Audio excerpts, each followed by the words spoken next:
Hey guys, it's Raul again, and today I'm sharing with you my March book haul. So once again, I feel like I'm using the same excuse I have for the last couple of book hauls where I'm not trying to buy a lot of books, but these somehow came into my possession. There were sales and coupons and clearance prices and stuff, so I ended up having to pick up a couple of books that I've been wanting for a while. In the month of March, I picked up The Masterpiece by Francine Rivers, and this is a story that follows our main character who's an artist, and he hires a new assistant, and then kind of like their story of them kind of falling for each other and battling their own kind of internal demons and things. I've been curious to check out Francine Rivers for a while now. I've never read anything by her before, but I went to, I think it was Hobby Lobby, and this was on clearance.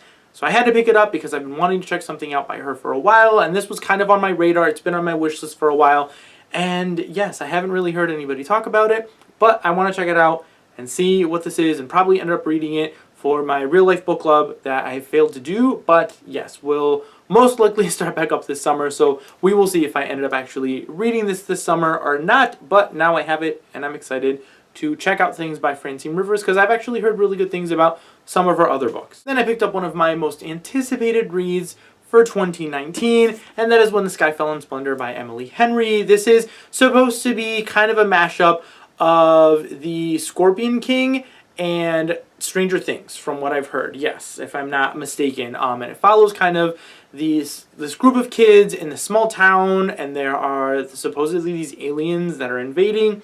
Either way, it's Emily Henry. Emily Henry is an auto-buy author for me, so I don't really care what the synopsis is. If it's written by Emily Henry, I'm going to read it. I'm really, really excited because I'm actually going to read this one in April because I've been wanting all of my pre-orders that I've had for this year. I want to read it as soon as they come in so that I don't let them accumulate. So yes, I'm excited because this one came out, I believe it was the end of March, mid to the end of March or so.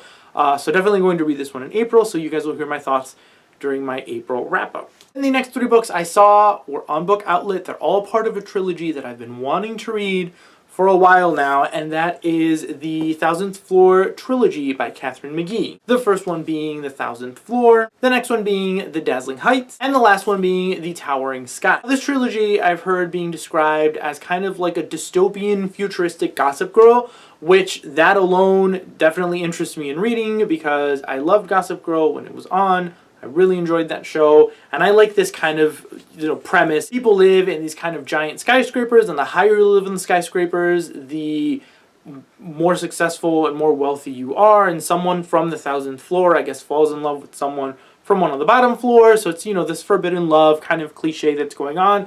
But either way, I really want to read it because I kind of like this whole battle of different social classes that kind of happens in some books sometimes. So yes, I've definitely been curious about the series for a while. These covers are gorgeous. They were on sale at Book Outlet. They had all of them in stock, so I had to pick these up. Then Barnes & Noble was having a sale during St. Patrick's Day, so I picked up a couple of books from Barnes & Noble. The first one was Immortal Rain by Morgan Rhodes, the 6th and final book in the Fallen Kingdom series. I still need to really read this series. I've only read the first one, and I haven't continued on with the rest of them, and now I own all of them, so I have no excuse. I'm hoping to binge this series probably later toward the end of the year because I do really want to read the Harry Potter series very, very soon. So this one I'll probably end up picking up sometime at the end of the year and binging through these because these are fairly shorter than, Harry Potter series or Throne of Glass books or anything. So I feel like I can get through these fairly quickly. Like I said, I've read the first one, really enjoyed it. So I'm excited to continue on with the series because now I have all of them. The next book is one that's actually been on my wish list for a really long time, and I was super, super excited when I walked into Barnes & Noble and saw it in their clearance section, and that is We the Animals by Justin Torres. And this follows 3 Puerto Rican brothers who move into, I think it's somewhere in upstate New York, and kind of this cultural shock thing that happens between the brothers and this kind of very white suburban area that they move to. I'm really excited. Again, I've heard really, really great things about this book.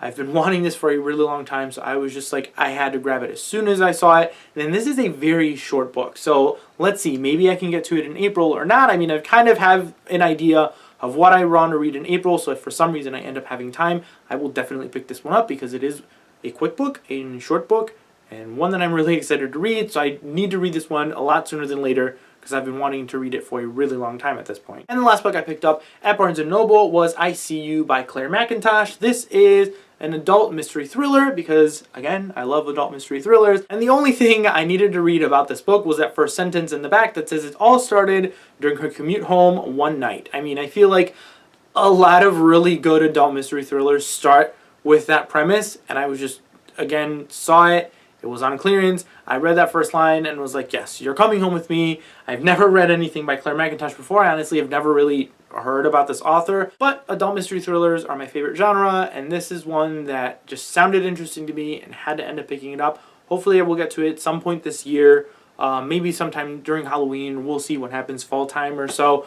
But yeah, we'll see what happens with this author, if I ended up enjoying her at all, because, you know, everything with B.A. Paris went really, really well. So maybe something similar will happen with her, and I might end up loving her books as well and wanting to read everything by this author. We'll see what happens. Again, this sounds really interesting. I had to pick it up. And then the last two books that I picked up are from the same author, from B.A. Paris, and that was Bring Me Back and The Breakdown, which I have actually, at this point, have already talked about in my wrap-up. I've read these books already in March. I will link my wrap-up down below for you guys to watch if you guys want my thoughts on both of these books. But again, I discovered B.A. Paris this month. I absolutely love her. I've read all 3 books by her at this point, and she is an auto-buy author for me. So yes, I'm super excited that I picked these up because these were actually both on clearance at Barnes & Noble as well. So yes, super excited that I discovered this author and I picked up all of her books in March. So yeah, guys, that is it for all of the books that I picked up in the month of March. Comment down below. Let me know if you guys have read any of these, what your thoughts are and everything. Some of your favorite books that you guys picked up in the month of March. I would love to know. Thank you guys all again for watching, and I will see you all next time.